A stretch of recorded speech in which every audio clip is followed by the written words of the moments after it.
There was a study done where they took individuals who worked out about the same, and it was somewhere around, I think, 2.5 hours a week, maybe total exercise time, very similar workout times.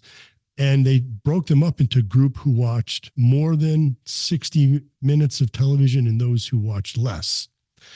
And when they broke the groups up, they found that those who watched more than 60 minutes of television, even though they worked out the same as the group that didn't, that group had a higher waist circumference, higher blood pressure, and higher blood glucose levels. Even though it was television time watching, it's really an indication of how much sitting they're doing throughout the day. So those who sit more, even though they exercise, they go to the gym, they do that workout, their health is being affected in a negative way due to the sitting.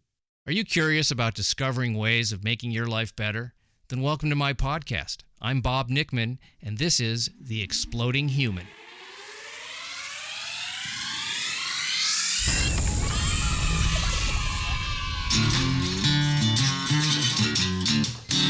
Listen in while I talk with all kinds of people in the fields of personal growth, health and healing, alternative therapies, psychology, spirituality, environment, and the future.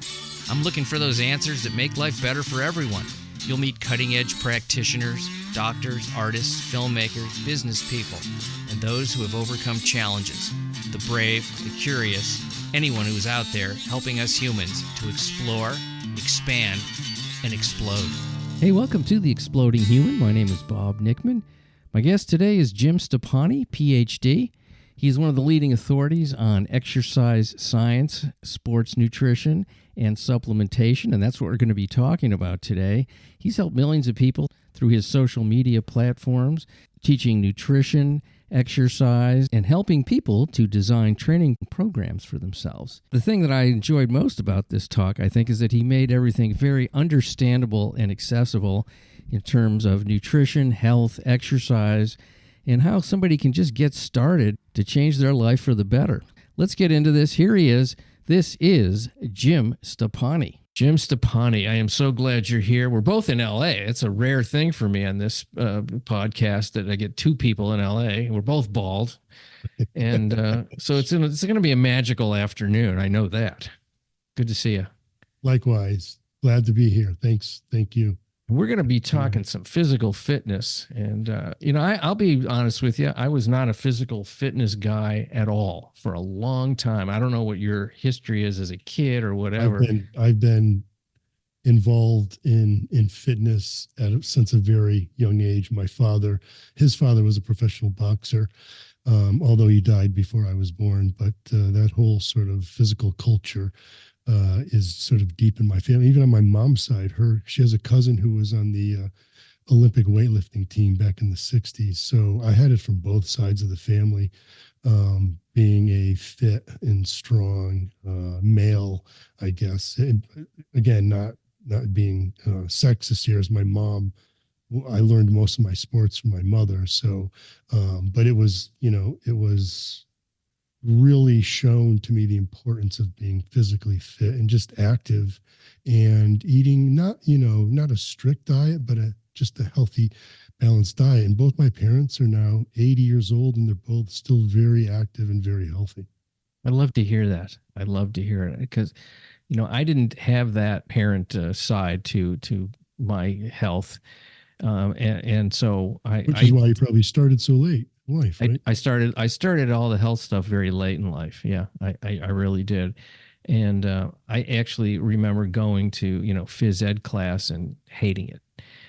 It's just the way I was, and yeah, for sure. Working with a lot of clients over decades, there are definitely people who enjoy it more than others. And some people just hate it.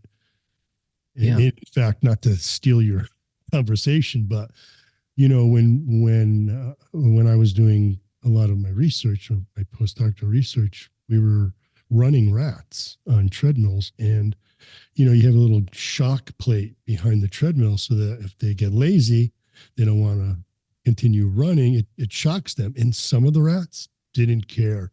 You could shock them as many times as you want. They'd rather take the shot. And then they found out that, at least in rats, and we can probably carry this over to humans, there are genes that are just opposed to exercise of any sort. That does not surprise me. The more I'm learning about genetics, the more I see that the idea of free will even is kind of a obscure thing. Yes. I mean, if there's certain predispositions, let's put it that way, to there's I mean, you meet people and you're one of them. They're body people. They're very in touch with their physicality. And it took me a long time to really start to appreciate what that is and to even do it for myself. Certainly, I'm healthier now than I was when I, probably 25 years ago. In terms and that's what matters most. Obviously, the earlier you start, the better, but it's never too late for sure. Yeah. So you grew up with this, and I was very fortunate to grow up. Yeah, I have photos of me at 11 years old posing with very little muscle mass in the backyard. And my dad is proud as can be, Well, how much muscle mass can an 11-year-old exactly. have? You haven't even Not hit puberty much. yet. You're a child. I was a very skinny child. So yeah. Well, you always hear that story about the old ads. I was thinking about those today before the interview. The ads in the back of comic books. Are you a 97-pound weakling? Yes, getting sand kicked in your face. Yeah, it was such a hilarious thing. It's like what's gonna happen and how fast. Yeah. So you actually have studied the human physiology and nutrition and all these pieces to what that is to be incredibly physically fit. And I'm looking at you, and obviously you are. Well, thank you. Yeah, I mean it's a really all right. Here's my question. This is how many hours a day are you putting into your physical fitness? I'm not talking about the food or supplements, because I do want to get into that, but actual working out. How many hours a day is that? So, you structured workout are we talking about, or just physical? Yeah. Well, tell me your routine, or your, you don't have to be super specific, but what do you do? I would work out like, when I say workout, it's more resistance training style workouts when I'm talking about weightlifting. I would do 4 to 5 times a week, typically, sometimes 6, but usually for maybe an hour and a half max. And, the reason I asked you, you're talking about workout or just physical activity, but the real key here is not the workout. It's being active the rest of the day. I'm not a person, even though I run multiple businesses, I do a ton of content, a ton of writing, right? Editing, videos and whatnot, as you know. I don't, I do it all mainly on my phone, except for, sitting right here. So I do my writing, my editing on the phone, so that I can stay mobile and moving and on my feet. And again, it's sort of, it could be a genetic factor. If you look back at most of my family, I have aunts and uncles, my dad, my parents are always active. And I don't just mean going for walks, but, cleaning up and helping and moving and just doing things all the time. And so, the thing that I talk about is, as a researcher, the main area that I studied when I was doing my postdoc at Yale School of Medicine was, how does exercise and what we put in our mouths, our nutrition, affect the genes, right? And I'm not talking about genotype, which is why you have blue eyes or brown eyes, right? Talking about phenotype, the genes that turn on to produce proteins that literally run every function in your body. And what the research is showing is that when you sit for too long, you start turning off genes that control the metabolism of fat and carbohydrates. And so you start storing more energy, because our bodies really haven't evolved past to the point where we need to be constantly worried about potential predators, finding prey for our next meal, or hunting and gathering. We're constantly moving. Once the sun is up, we need to be active, for numerous reasons, to find food, right? To prevent ourselves from being food. And we haven't evolved past that point. So when we're sitting, like we're sitting right now, once we've been sitting consecutively for about 30 minutes, those genes that control fat metabolism, they basically shut off, because your body thinks you're essentially sleeping. That's the only time that we really would be sedentary, is nighttime when we're sleeping. And so one of the ways to prevent that, and this is a problem in today's society, because most people are working at a desk, they sit in their car or on a train or on a bus and they commute to work, right? They go to work, they sit for more hours, they then commute home, and then they go home and they watch television. And that's the problem, is the being so sedentary all day long that those genes are basically being shut off that control fat metabolism, glucose metabolism. And it's not just about, having a higher waist circumference. It's about how that affects your health and your longevity and just your quality of life as you age. And so one of the things that I do is I try to stay active, not just by working out. Your workout is unfortunately not enough. You need to be active most of the day. And so I have what I call the 30-60 rule. And that's based on that every 30 minutes that you're sitting consecutively, you need to get up. And it could be simply just standing up and stretching, doing some jumping jacks, push-ups, sit-ups, walking to the water cooler, going to the stairwell and walking some stairs for at least 60 seconds. That will stop the body from shutting those genes off and keep them on, so that you're still burning the fat, you're utilizing the carbohydrates preferentially. And so that's why I'm talking about what is physical activity. Is it your workout? And again, that's not enough. In fact, not to rant too much longer here on this topic, sorry, Frank, but there was a study done where they took individuals who worked out about the same, and it was somewhere around, I think, 2.5 hours a week, maybe, total exercise time. Very similar workout times. And they broke them up into a group who watched more than 60 minutes of television and those who watched less.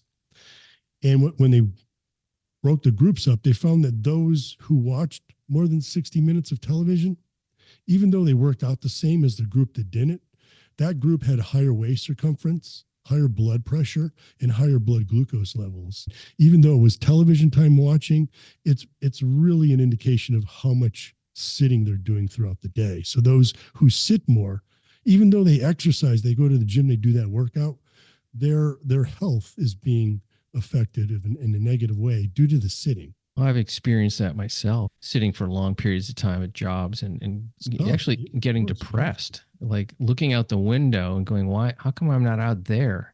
Even though I like what I'm doing for the most part, I would look out the window and go, this isn't right. I shouldn't. It wasn't even, I didn't even say that. I just felt it. It was kind of like yes. this. In fact, there's a brand new study that just came out on that. And they showed that, similar to my 30-60 rule, if those people got up and again, just did something, it didn't for at least 60 seconds, they had less cognitive decline and less depression as well.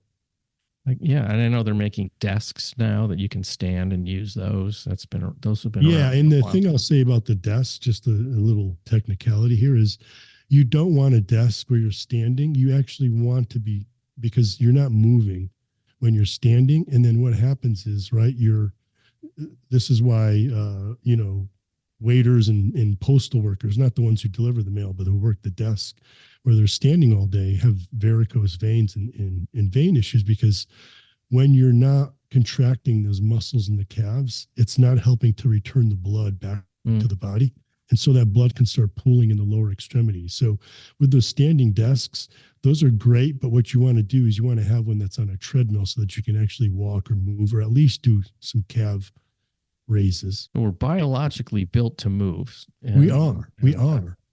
Hereditarily and genetically and, historically, that's what we are. That's the animals that we are. And so when we don't do that, and we don't follow what sort of the menu that nature gave us, then we have problems. That's for sure. And that'll bring us to food now too, because that's another part of it. I know that I didn't eat very well when I was younger. I'll say this: I was such a fast food guy when in my early 20s that I actually got, I don't have it now, but I got cellulite around my stomach because I was eating McDonald's and just junk. I didn't really know any better. I'll be honest. I just didn't know. Most people don't. I mean, who teaches you? You can go through, elementary school, middle school, high school, undergrad, a master's, even a PhD. And unless you specifically study exercise like I did, you'll never, ever get any advice along those lines in that entire time span, which is unfortunate. One of my beefs with the educational system, is that the things that are actually important are not taught. That's one of them. Right. Even something like how to communicate with other people, things like kindness, things like Yes. integrity, like values. Those things aren't really taught very much in school. Maybe they were at one point. I don't know. And actually, parents are expected, I suppose, to do that, or should be doing that. But not all parents were taught that either. So it's kind of a rough thing. It's like math is nice. It's good to know certain things, but what I always ask myself, like, what does it mean to be a human being, and how can you be the best human being? What are those things that we can do? And certainly in dealing with this body that we've been given a gift of at birth, and hopefully it's in good shape, how do we take care of that? That's one of the things that it's really one of the questions. Like, how do I spend my time? How do I nurture my self spiritually or naturally, in some way like that? And how do I take care of my body? Yeah, unfortunately, we don't really learn those lessons. We have to sort of learn them on our own. Well, I did. I certainly did. I mean, one of the beauties of social media now, you can find a lot of great information, such as yourself. I mean, where would somebody know about you other than social media, really? I mean, it's what a great thing that people have access to Jim and other people like you that have spent their life learning about a topic, or several topics in your case, and about health. And you can really find out a lot of amazing information. I mean, that's why I do the podcast, basically, is just I want to know things, and I want other people to find out too. Paid forward. Yeah. Yeah, unfortunately, there's also a lot of misinformation on social media as well. So. Oh, yes. Well, that is, you got to sort of weed that out somehow. I have a daughter who comes to me all the time. Did you know that the body, and I say, let me guess, you got that on TikTok. Yeah.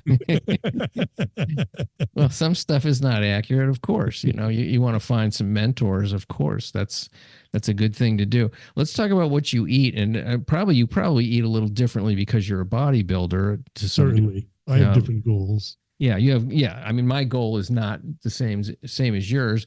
Mine is to just feel vibrant and healthy and lean, and I'm not competing or anything like that. There's always a lot of debate about diets.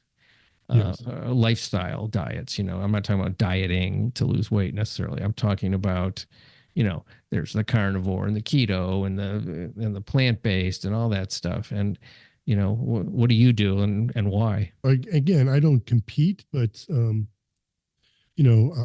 on camera as a weightlifting expert. So I have to look the part. So my goal is, it's sort of similar to probably a competitive bodybuilder in the fact that I eat a lot of protein. That goal should be one for everyone, particularly as we age. So I'm assuming a lot of your viewers are on the older side. I'm sure I'm 56, so I'm sure you're somewhere in that older range yourself. What happens as we get older is that our ability to use protein, the amino acids that we get from protein, and to rebuild the tissues. And I'm not just talking about the muscle tissue, and those amino acids that we get from protein go to help rebuild every tissue in the body, organs and skin and all that. So it's important that you eat enough protein. And what happens as you get older is the same amount of protein that a 20-year-old could eat doesn't create the same response in a 50-year-old. And it's just that the efficiency of the body, it's kind of like an old car, you can maintain it. I have a 1966 GTO, Pontiac GTO, and, that's 2 years older than I am. You can maintain it, right? Looks great. The paint job, I had to repaint it. It looks amazing.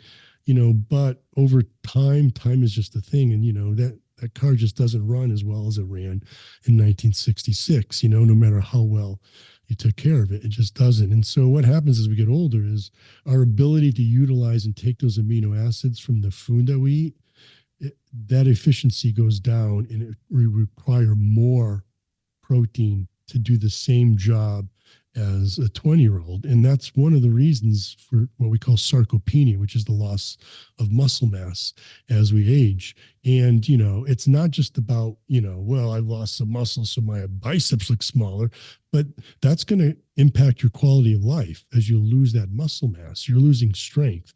And what's particularly interesting is that with sarcopenia, that loss of muscle mass as we age, it's mostly what we call fast twitch muscle fibers. And those are the ones that are the strongest and the most powerful. And so as we lose those, right, as we lose those muscle fibers as we get older, that's what's affecting the quality of life. So back to, I eat a high protein diet. However, I think everyone, particularly who's 40 and above, should also increase their protein intake because, again, they're less efficient at converting that protein into tissue in the body. And that's one of the reasons why they're losing so much muscle as they age. So if they ate more protein, it would prevent some of that muscle loss. Obviously, you also have to exercise, and strength training is very important. And now, it's really interesting that we used to recommend as you get older to eat less protein because you thought, well, you get less muscle mass as you get older. But it's like, wait a minute, which came first? And now we know, like, well, the reason is we're eating less protein as we get older, and that's exasperating that sarcopenia, that muscle mass loss. So I recommend a higher protein diet for anyone over 40. When I'm talking about high protein, I'm talking like somewhere close to about, just to make it easy math, a gram per pound of body weight. So if you were 200 pounds, you'd want to shoot for somewhere around 200 grams of protein for the day. Let's talk about supplementation, because this is a big confusing area for me in particular. I do take some supplements, but I've changed some things around. But how does somebody decide what would be good for them? Because there are so many supplements. Definitely. This is good for you. This is good for you. Maybe you should do this, and we don't get enough of this in our diets because the soil's depleted. And, I hear of so many things. How do you determine that for yourself? I'm heavily update myself, I should say, on the science of, which supplements are working, which, how to use them. But the ones that I really focus on for general people and general public, not someone like me who's really pushing, muscle mass and leanness to the highest level, is, are you eating enough protein? If not, then there's where a protein powder would come in handy, to help bump up your protein intake. So that would be a valuable one. Again, if you're not eating enough protein. Second one I typically recommend for almost everyone is creatine, believe it or not. And, creatine is, if you pay attention to the research now, is really evolving in the way people think about creatine. Everybody thinks creatine is a muscle builder, right? It's for strength and power athletes and people who want. Creatine is an energy molecule. It's one of the most critical energy molecules in the entire body. The nervous system uses creatine. And the reason is when you take creatine, it gets in the body, it gets into that tissue, whether it's a muscle cell or a nerve cell, it gains a high energy phosphate. Okay. And that high energy phosphate is critical for our energy currency in the body. You've heard, obviously, with the studying that you do and staying up on things, you've possibly heard of ATP, right? Adenosine triphosphate. And that's the main energy currency in our body. Almost every physiological system, from moving, to digestion, involves ATP driving that. It's literally the fuel. That's the energy. And so what creatine does when it gains that phosphate is it donates that phosphate to make ATP very quickly, anaerobically. It doesn't require oxygen. And that's why it's so effective for weightlifting, because weightlifting is mainly an anaerobic depending on how you do it, mainly an anaerobic activity. And so it works well to help with strength and endurance and muscle mass. But as I said, the nervous system uses creatine. And what the research is now showing is that it helps prevent cognitive decline, depression. And in fact, there was a brand new study that showed a single dose of creatine, albeit a high dose, like 25, depending on your body weight, but it was somewhere for the average person around 25 grams of creatine in those who were sleep deprived, helped to limit the amount of cognitive and other issues that they had, the sort of, fog, brain fog that you get. A single dose of creatine helped to prevent that. And then there's another study suggesting that creatine may be actually a neurotransmitter working in the brain to actually itself work as a neurotransmitter. And so, that's one of the things I typically recommend, because we get creatine in our diet from meat sources like beef, fish, poultry. But typically we're not getting enough to really maximize the benefits that it can provide, particularly if somebody is a vegan. They're very deficient in creatine. They're not getting probably any creatine in their diet. And so that would be a great supplement for almost anyone to consider. I actually started putting that in my morning tea. Great. Yeah, I got a little powder and put it in there. Now, do you eat anything when you have your tea? Do you have any food? Yeah, I do. Okay, Yeah, good. Because creatine, to get creatine, at least in the muscle cells, you need insulin to help enter it into the cell. And so typically a meal that has some carbohydrates and some protein is going to enhance how much of that creatine that you've consumed to be stored in the body. Well, so I'm doing a couple of things good here. For sure. Yeah.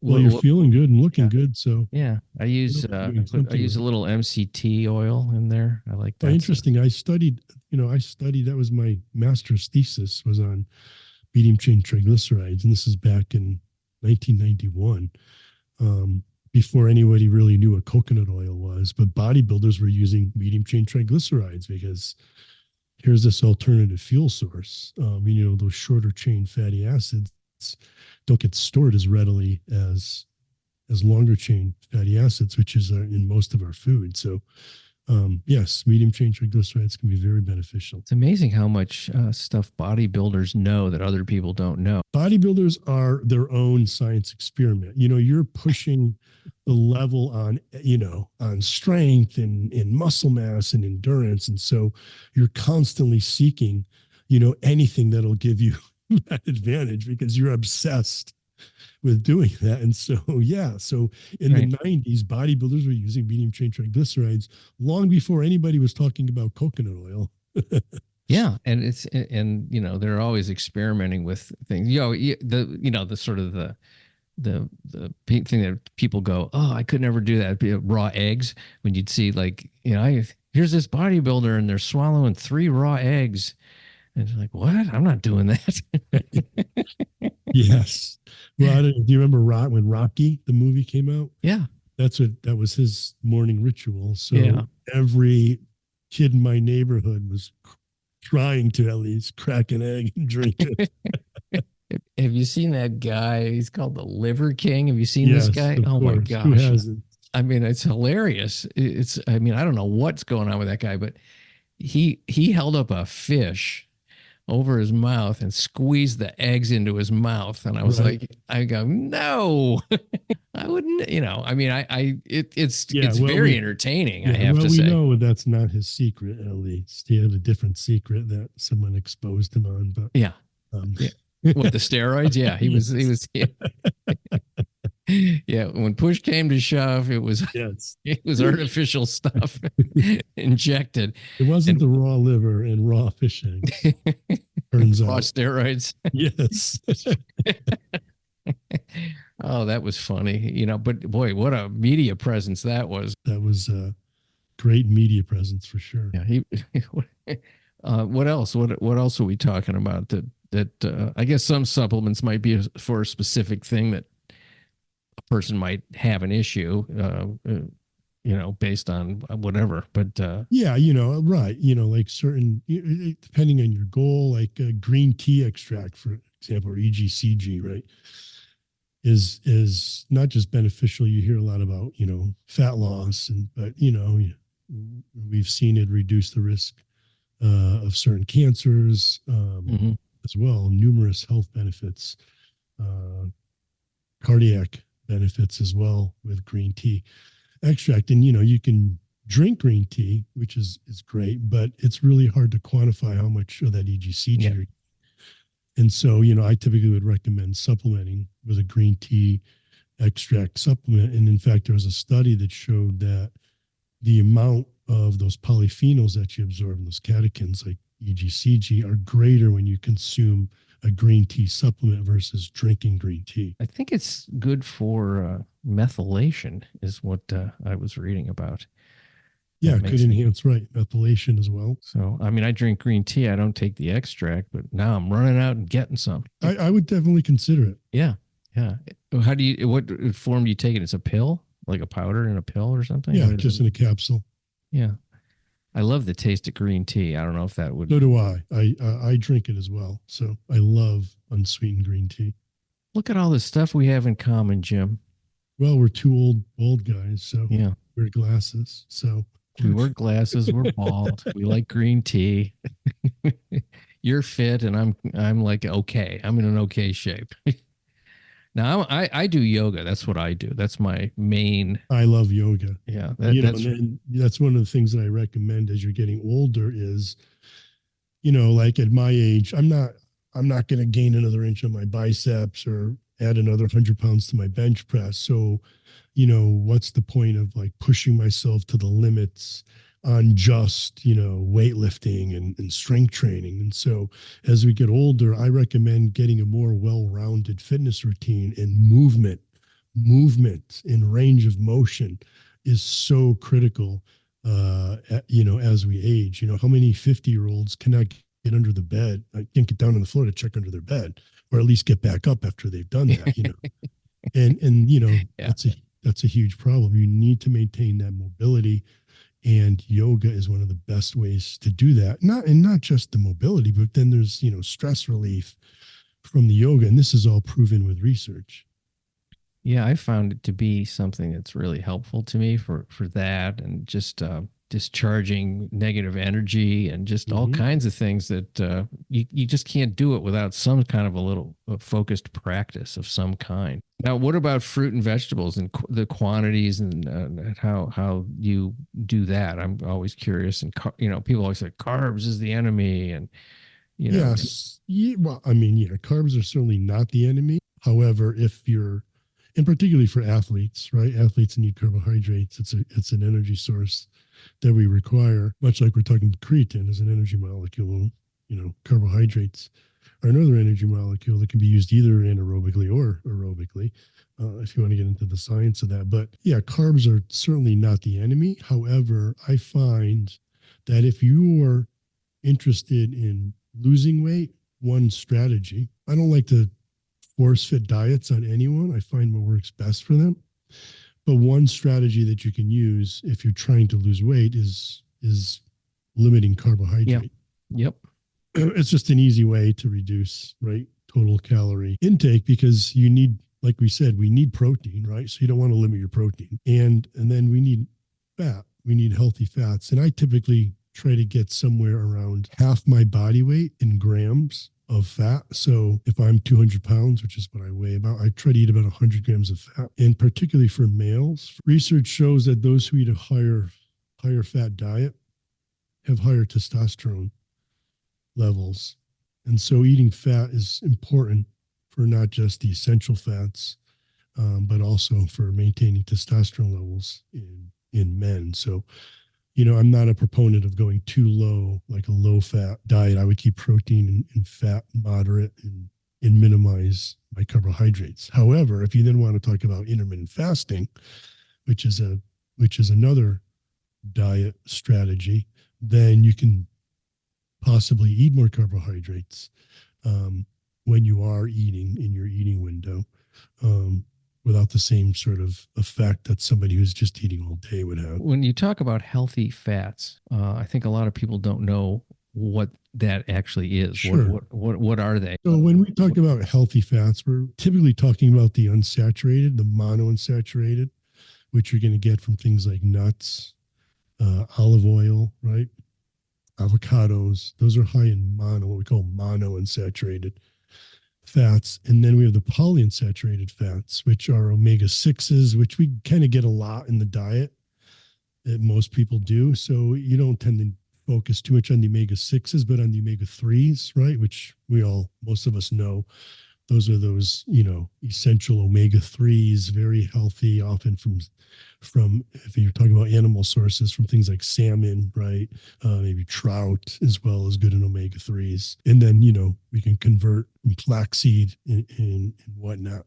So those are the main healthy fats. However, even saturated fat is not the devil that it was made out to be. In fact, if you look at a lot of the research on saturated fat, a lot of the earlier research, it was really trans fats that they were looking at for the saturated fat component. And so we know trans fats are actually evil. It's probably one of the few macronutrients that I would say are evil.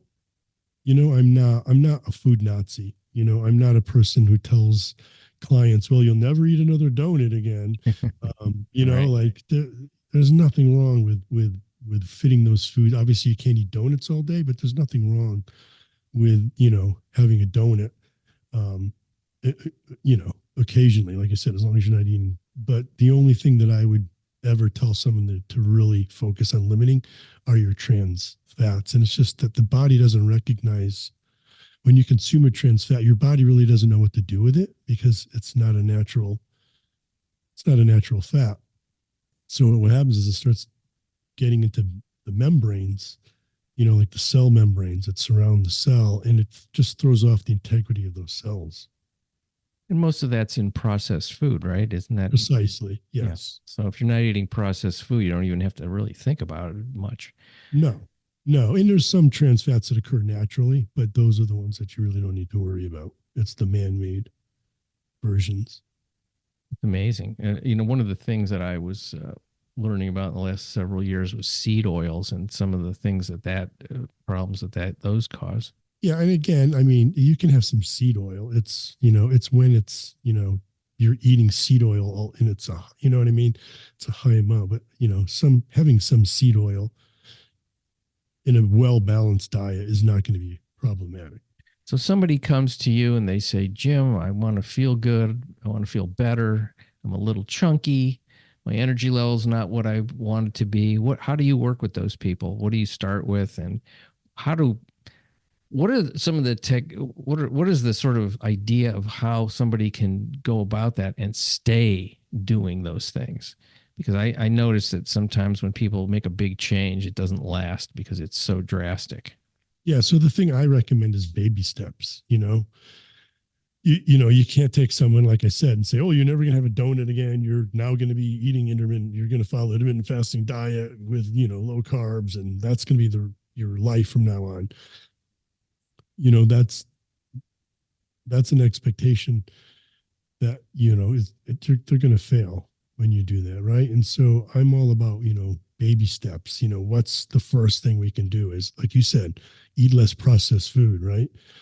Are you drinking, soda or other beverages, whether it's from Starbucks or Jamba Juice that has, not just some calories, but, has a whopping calorie count. If you look at some of those Starbucks drinks, it's the amount of carbs and fat and calories is astronomical. And so are you getting in calories from just, drinking? And the problem with drinking is it's not as satiating as eating, when we chew something. So if we ate the same amount of calories in something that we had to chew versus something we had to drink, right? First of all, you're going to consume the drinking calories far faster than you can consume the chewing calories. But also after you finish that meal, you're going to be more satiated with the chewing meal, And so that's the first thing I try to work on with people is what calories are you drinking? You know what I mean? Other than like a protein shake, what calories can we eliminate from drinking, and not necessarily eliminate, but at least, limit and make them aware that, look at, you had 3 Coca-Colas today, add up, that's, 40 carbs 3 times. It's 120 grams of carbs that you barely even knew you were consuming, like if you had to consume 120 grams of carbs from, potatoes, sweet potatoes or rice, you would know you consumed that, you know what I mean? And you would feel it. The Coca-Cola, you barely even notice it. And so that's the first thing I try to eliminate, or at least, like I said, limit those things, right? Then we can talk about, like you said, processed foods. How much processed foods are you eating? Or, let's talk about the trans fats in there and other issues that are in those packaged foods. Let's try to eliminate that as step 2, right? And then while we're doing those steps, instead of just throwing them into like this high impact exercise routine, if they're going from the couch, let's just get them moving more, step number 1. Like I said, let's employ that 30-60 rule. How often are you seated for 30 minutes or longer? Start incorporating that, getting up and just moving. In fact, I've had people who followed just the 30-60 rule. They've done nothing with their diet. They didn't go to the gym. They didn't start exercising other than what they were doing in those 30, and they lost 60 pounds in a matter of months. Wow. Up to 60 pounds just from doing that. And so those little things that you think are so little can make a dramatic impact on someone's life. Wow. I think that's probably the biggest thing I've learned today so far. Had no idea. I mean, it makes sense when you say it, and I know that it's good to keep moving, but I didn't realize that was that impactful. Yeah, and if you really think about it, like you said, if you think about that 30-60 rule, you can be cognizant of, I need to move around more, not just go to the gym, but I need to be more active throughout the day. But unless you start really breaking it down, like, okay, I'm at my desk, I'm going to set an alarm for 30 minutes, and when you do that, then you see how many opportunities you have throughout the day to move more.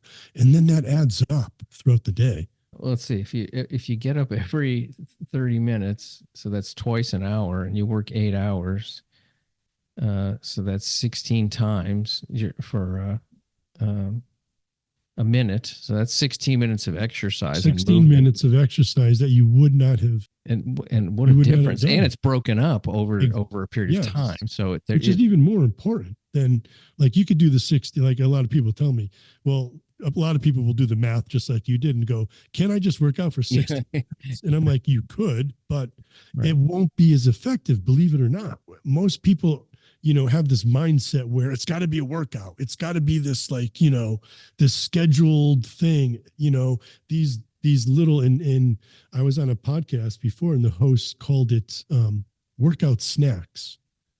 It's not a meal, like your workout is your meal, that these are just little snacks throughout the day. And I was like, I love that. Me too. These little workout snacks.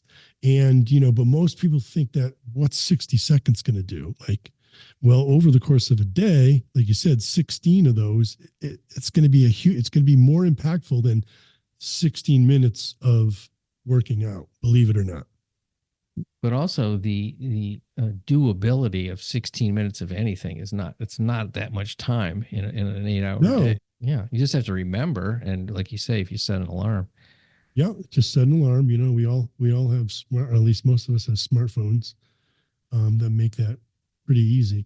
So if people want to find out more about you and what you do, and are you coaching people? I'm not exactly sure what you're doing at this point in your career. And I know you have several businesses. Why don't you plug yourself a little bit so people can find you? And, well, why not?